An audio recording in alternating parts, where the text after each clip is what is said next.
আমি প্রথমেই খুবই নিজে গর্বিত বোধ করি একটা কারণে, যে আমি লোকনাথ বাবার প্রথম প্রচারক, যিনি যাকে প্রচার ভগীরথ বলা হয়, তার বাড়িতে আমি তার একমাত্র নাতির নাতবউ হয়ে আসার সৌভাগ্য আমার হয়েছে। তার জন্য ঈশ্বরের কাছে এবং প্রত্যেক মানুষের কাছে আমি ভীষণভাবে কৃতজ্ঞ। আমি আমার বাপের বাড়িতে পুজো পাঠ সবই দেখেছি, তবে এতটা বড় মাপের পুজো পাঠ বা এত মানুষের, এত ভক্তের সমাগম আমি কখনোই তা দেখিনি।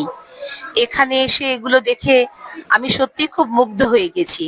এবং আমি দেখেছি যে দাদু ভাইকে প্রত্যেকটা পশ্চিমবাংলা তথা ভারতবর্ষের প্রত্যেকটি মানুষ, প্রত্যেকটি কোনায় কোনায় তার যে লোকনাথ বাবার মহানাম প্রচার এবং তার যে সমস্ত গুরুত্বপূর্ণ কথাবার্তা, সেগুলো প্রত্যেকটি মানুষ তাকে মনে করেন।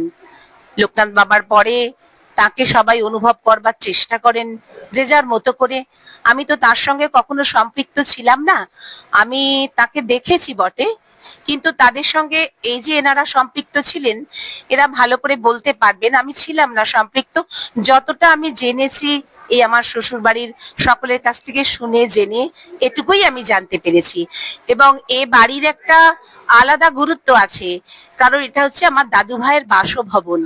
এই বাসভবনে যখন মানুষ আসেন তখন তারা দারুণ ভীষণ তৃপ্ত হন, খুব শান্ত মনে ঠাকুরের কাছে বসে থাকেন। অনেক জৌলসীন কিন্তু খুব শান্তির নীড় এটা দাদু ভাইয়ের।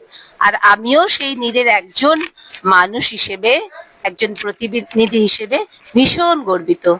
আমি মনে করি আমার যদি আবার পুনর্জন্ম হয়, তাহলে যেন আমার একটা ঠিক এই ধরনের বাড়িতেই জন্মগ্রহণ আমি করতে পারি।